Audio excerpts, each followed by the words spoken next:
Oi, aqui é o Padre Arthur, do Clube de Leitura Meio Amável, e esse é o terceiro e último vídeo da série sobre São Pier Giorgio Frassati, em que nós acompanhamos a leitura, o resumo desse livro, meu amigo Frassati, de Rafael Menegassi Taniguchi. E nós vamos falar um pouquinho sobre a morte, do santo jovem italiano. Ele, numa carta a um amigo, tinha dito: o dia de minha morte será o mais feliz da minha vida. Pier Giorgio agonizou por 6 dias, de 29 de junho até 4 de julho. Nós vamos agora acompanhar um pouquinho desses dias. Tudo começa na segunda-feira, dia 29 de junho de 1925, que era o dia do seu onomástico de São Pedro. Pier significa Pedro. Nesse dia, aconteceu uma coisa estranha. Ele acordou às 9 da manhã. Né?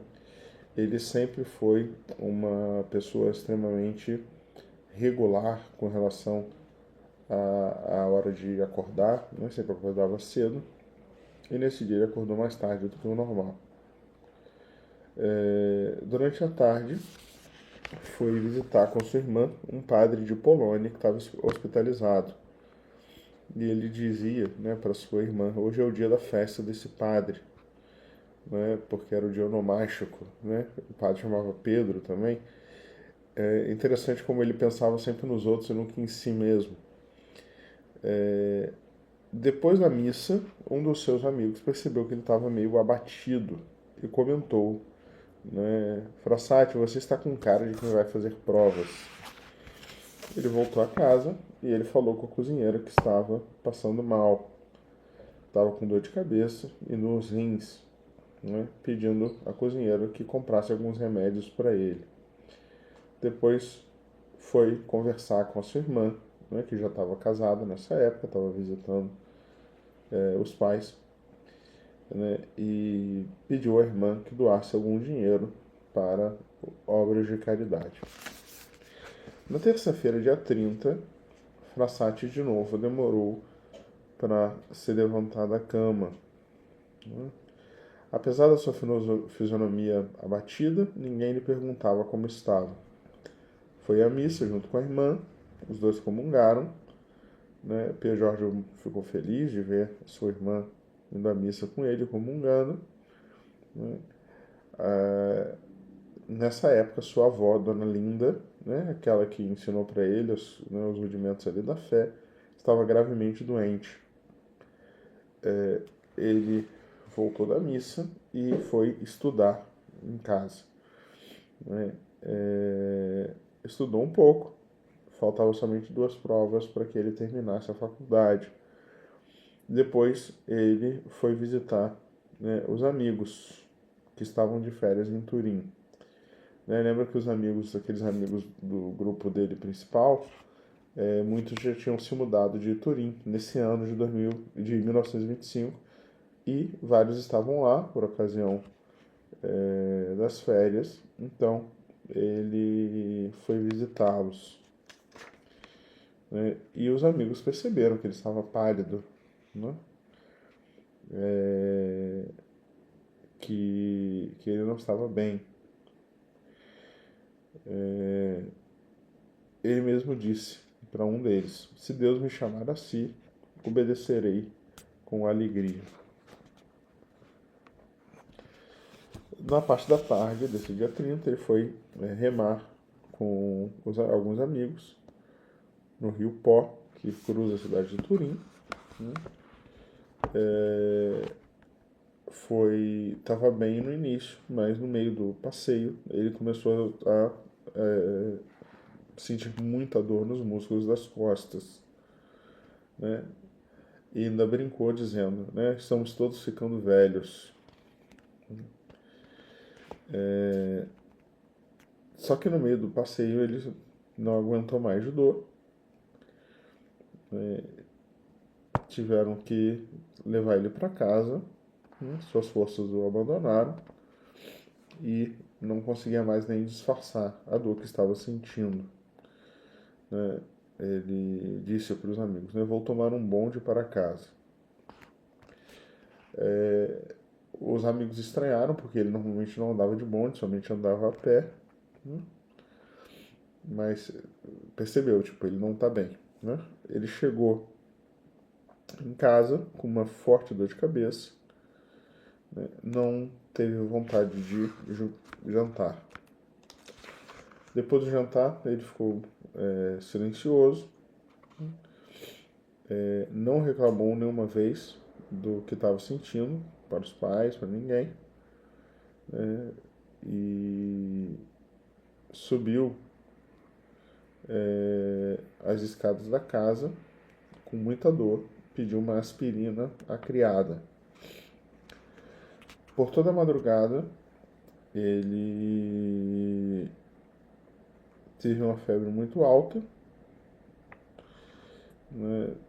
Sua avó, Linda Metz, que morava no quarto do lado, começou a agonizar. Durante a agonia da avó, Pierre Giorgio ficou na cabeceira dela, rezando a oração dos agonizantes, né? Sendo que ele mesmo já estava também na agonia.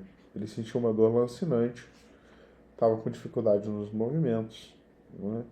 Porque sua doença estava proliferando, né? A poliomielite.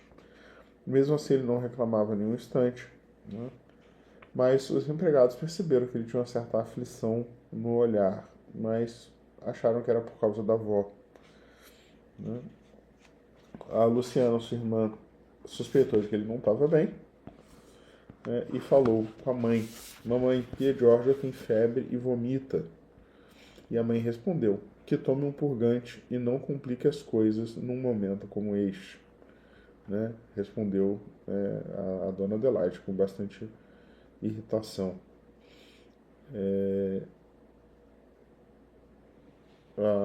A mãe dele estava preocupada com a dona Linda, né? Com a mãe dela, e não estava bem, né?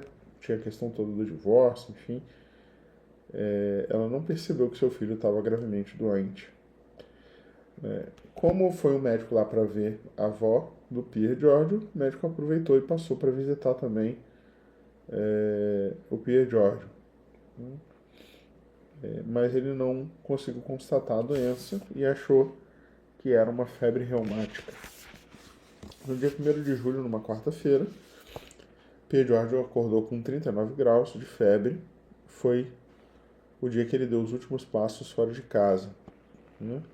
Ele foi até uma paróquia chamar um padre para dar unção para a avó dele. Assistiu a unção dos enfermos da avó e foi para a cama, se deitou, ficou o dia inteiro sozinho, né? Ele estava sofrendo com muita dor, sozinho, em silêncio, né, para não incomodar ninguém.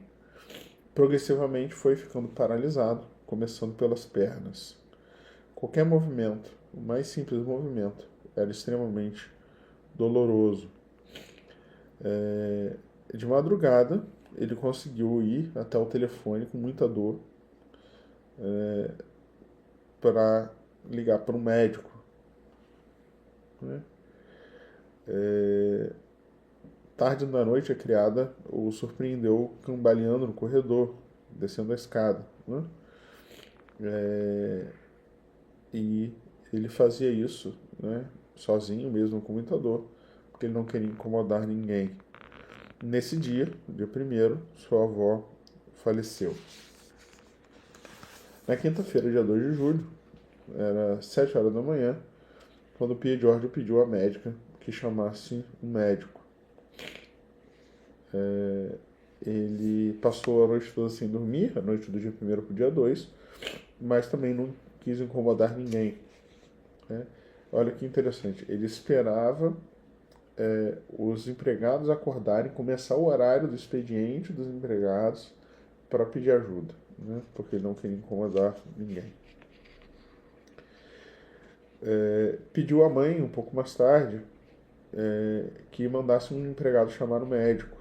E a mãe disse para ele: o empregado esteve com febre, deixe-o dormir, pois o doutor virá. Né? Ou seja, a mãe percebeu a febre do empregado, não percebeu que o seu filho estava muito mal. A família inteira se preparou para ir no funeral da Linda Metz, em Polônia, só que o Pierre George não conseguia descer as escadas, né? E a mãe dele falou com ele, né? Não consigo acreditar, quando eu mais preciso de você, você sempre falha, né?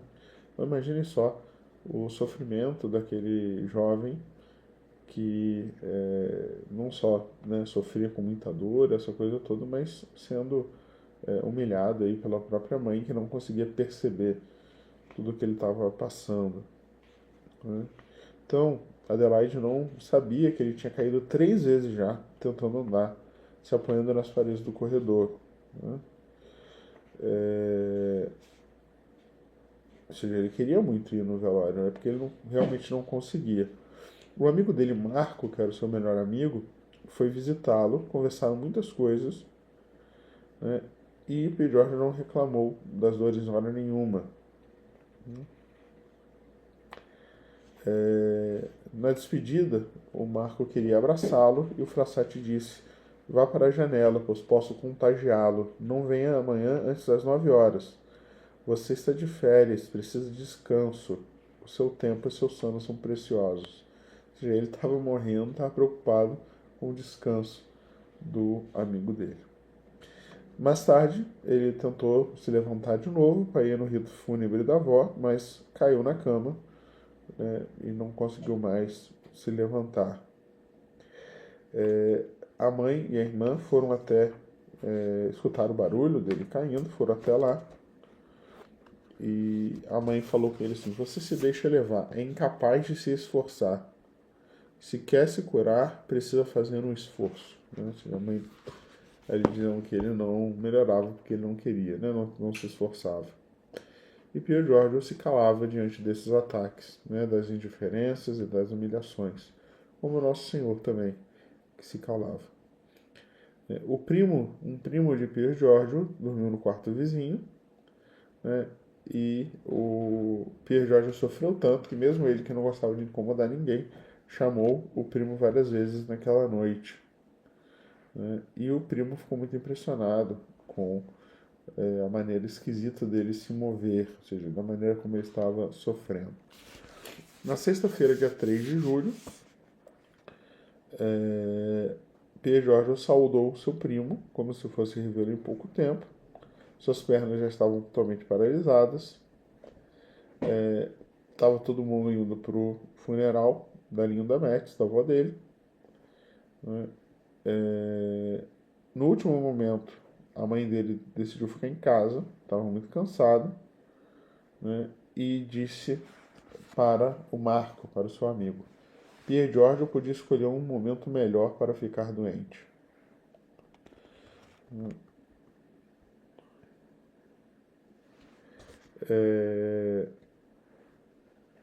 Depois de algumas horas, chega um médico, né? O médico conhecia o Pierre George e era também um alpinista, então chegou sorridente, achando que não era nada demais, né? Conversando com ele sobre as montanhas, sobre as viagens, etc. E só que na medida que ele ia conversando e analisando, o médico começa a ficar, né, tenso, nervoso. E a mãe achou estranho a mudança do médico. E então o médico falou: Pierre Giorgio, sente por favor. E Pierre Giorgio falou: não posso mais, doutor. Então o médico percebeu que Pierre Giorgio não tinha mais reflexos nas pernas e não sentia nem as agulhas. A mãe dele ficou apavorada, né? Ou seja, só nesse momento que ela percebeu que o negócio era sério, mandou chamar imediatamente os melhores médicos da cidade. Todo mundo confirmou, né, o mesmo diagnóstico: poliomielite fulminante, né? Ou seja, a paralisia infantil, uma doença que raramente acontece com adultos. Era uma doença altamente infecciosa, né? Provavelmente ele contraiu em alguma das visitas aos enfermos, né? Ou seja nas favelas de Milão, seja na casa do Cotolengo, onde ele ia visitar os doentes, e já não tinha mais nada a se fazer. Mandaram trazer de Paris um soro, um remédio que era a única esperança de cura. Esse soro veio, mas não mudou nada. Adelaide percebeu que a morte do seu filho era uma questão de horas. Mandou chamar um sacerdote e ele, antes de ficar totalmente paralisado, recebeu a confissão e a Sagrada Comunhão. Ele mesmo não tinha noção da gravidade da sua doença, nem que iria morrer logo.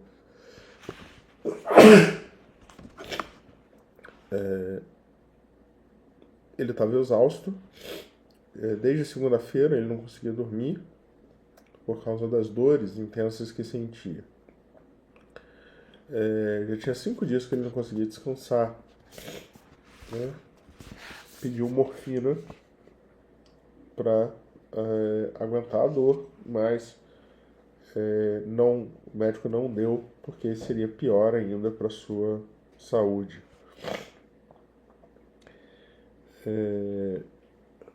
Um relato muito bonito, eu vou fazer questão de ler aqui na íntegra, porque vale realmente a pena. Como a sua irmã conta esse momento. Né? Não vou ler o texto todo que está aqui no livro, mas um pedacinho, né? Mas para vocês terem noção de como ele viveu esses últimos momentos da vida. Passei antes no seu quarto de estudos e peguei sua jaqueta. Depois a levei até ele. Ele tirou dela na minha frente uma apólice e uma cartela de injeções. Não lhe valeram minhas súplicas de que não se cansasse escrevendo. Ele fez questão de escrever um bilhete com as instruções para o confrade Grimaldi enviá-lo ao César Balbo. César Balbo era o nome do grupo dele da Ação Católica. Era sexta-feira, a hora das visitas aos pobres, o momento em que Turim o via ao lado de um companheiro, possivelmente com o rosário na mão, dirigindo-se alegre para as estradas da miséria. O bilhete foi imediatamente entendido e o mesmo pavor invadiu as salas do círculo e das conferências vicentinas, e pouco a pouco as salas do Politécnico, a periferia, os conventos, a casa do seu arcebispo, que apesar de estar preso a compromissos importantes, deixou tudo para visitar seu jovem amigo. Ou seja, toda a cidade de Turim, desde o arcebispo até as pessoas mais pobres, ficaram sabendo do que estava acontecendo. Mas mesmo o arcebispo foi proibido de chegar perto, né, porque a doença era infecciosa. Pobre Giorgio, nada lhe foi poupado. De manhã foi preciso confessar-se com Dom Fornica, o único sacerdote com o qual tinha sérios motivos de contraste. A partir daquele momento, todos os meios foram tentados para salvá-lo. Ou seja, naquele momento final, né, de sofrimento, de doença, em que o Pier Giorgio estava praticamente sem força nenhuma, ele usa suas últimas forças para ainda fazer caridade com os seus pobres, né, para mandar recado, né, sobre o que fazer com relação aos pobres que precisavam de assistência. Né? Enfim, né? Assim, é muito impressionante como que os santos conseguem esse total desprendimento de si, esse amor completo aos outros. Né? Ele tinha essa preocupação, né, com os outros constantemente. E esse bilhete, esse pequeno bilhete que ele deixa, é como um testamento. Né? Aqui no livro, nessa edição, tem, deixa eu ver se eu consigo mostrar para vocês, aqui, essa parte aqui de cima, o bilhete que ele escreveu, né? Falando que precisava fazer ali para os pobres. No dia 4 de julho, era um sábado, ele agonizou a noite inteira, né, até as 4 da manhã. e recebeu a unção dos enfermos. O padre que deu a unção falou com ele: Pier Giorgio, e se a sua avó o quisesse junto dela no céu? Então, nesse momento, o Pier olhou, Pier Giorgio olhou profundamente o sacerdote e, dando indício assim, de que tinha entendido o que estava acontecendo, sorriu, ficou com o rosto radiante, sorrindo, e disse: que bom. Ou seja, lembra que ele tinha dito que o dia da sua morte seria o dia mais feliz da sua vida.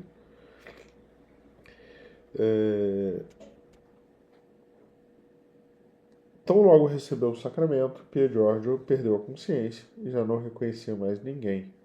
Passou o dia inteiro de sofrimento e agonia. A poliomielite atingiu os pulmões e ele morreria asfixiado, assim como o nosso Senhor Jesus Cristo. A notícia da sua doença tinha chegado a todos os cantos de Turim. O soro que chegou de Paris não surtiu efeito nenhum.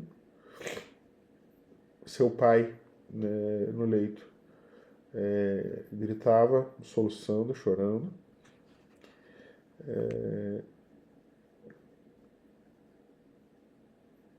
Davam 7 horas no relógio da casa, quando uma misteriosa rajada de vento passou no corredor. Diz a Luciana, a irmã dele. Mamãe segurava a cabeça de Giorgio e alguém pronunciava a oração jaculatória: Jesus, Maria e José, que o inspire em paz na vossa santa companhia.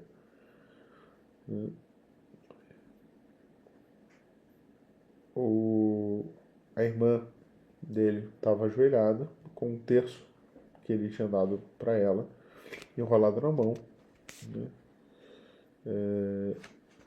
e segurando a mão dele, ela sentiu como que um último aperto e ele morreu.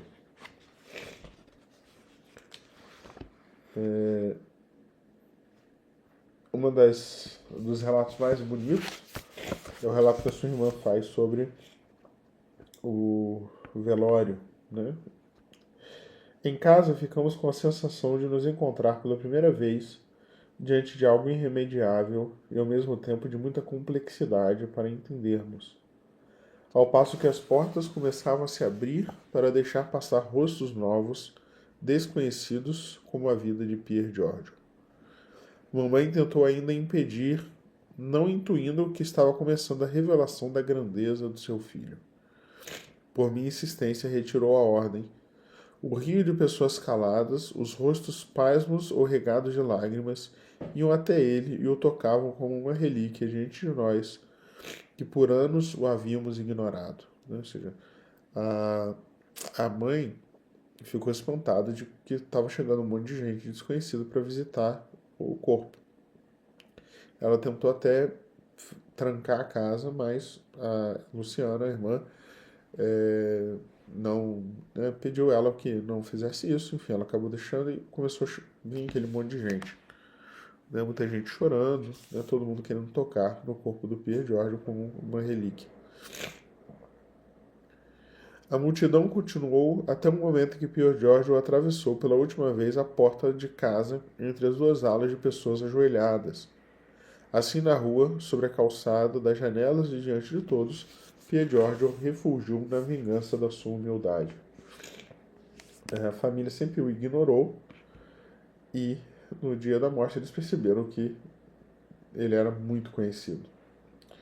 Um santo que falava como pode falar uma imagem santa em procissão. Eu não podia imaginar minha vida sem meu irmão. Eu o seguia, perdida, ao passo que do caixão ele dizia a todos os seus amigos, a todos que os seus amigos eram aqueles pobres, fiéis e desesperados que o acompanhavam pela última vez. Um cego queria tocar o caixão, outro protestava, pois queria estar mais próximo do seu benfeitor. As filas se comprimiam ao redor de seus restos mortais. Uns choravam, outros rezavam, enquanto aquele caixão sem nenhuma flor parecia se agitar sobre aquele mar de cabeças. Entre a dor e a emoção, eu apenas intuí nas lágrimas do padre Righini na exaltação do padre Ibertis, no soluço de Converso, no abraço de Albertini, em Nosso Pai, nas pessoas com lenço, nas pessoas com rosário, na fila dos necessitados que passavam ao lado do caixão, que estava nascendo uma nova mensagem. E a tão preciosa casa de Polônia permanece, desde então, vazia e muda. Né? Sua irmã escreve muito bem, e ela conta de forma tão bela, né, como ela percebeu pela primeira vez nas lágrimas dos sacerdotes que estavam ali, nas lágrimas dos pobres que estavam ali, que o seu irmão era alguém que trazia uma nova mensagem. Eles não esperavam, né, mais do que alguns parentes e amigos para o funeral. Né? Ele sempre foi considerado em casa um preguiçoso, né, um fanolone, ou seja, uma pessoa que não faz nada. Eles não poderiam imaginar que o Pierre George era conhecido por sua bondade, né, e que o motivo da sua ausência constante era a caridade que ele promovia aos pobres. E ele morre já considerado santo, ou seja, em casa ele era um preguiçoso, à toa, né? Ou seja, ele era considerado assim, e fora de casa considerado um santo. E no fundo as pessoas de fora conheciam muito melhor ele do que os próprios pais. Curiosamente, a maior parte das pessoas pobres que ele ajudava não fazia a menor ideia de que ele era da família Frassati, uma das famílias mais ricas e poderosas de Turim, dada a sua grande simplicidade de vida. Enfim, né, o livro traz mais informações, mas para a gente enxugar um pouco, né, o livro fala também sobre o sofrimento dos amigos dele, né? Mas é algo que já dá para se imaginar. O nome do Pier Giorgio Frassati se alastrou por toda a Itália rapidamente. Foram surgindo grupos dedicados a Frassati e hoje em dia até montanhas têm o seu nome. Sua biografia, durante muitos anos, foi uma das mais vendidas da Itália. E em outros países começou a se espalhar também, né, a devoção a Pier Giorgio Frassati.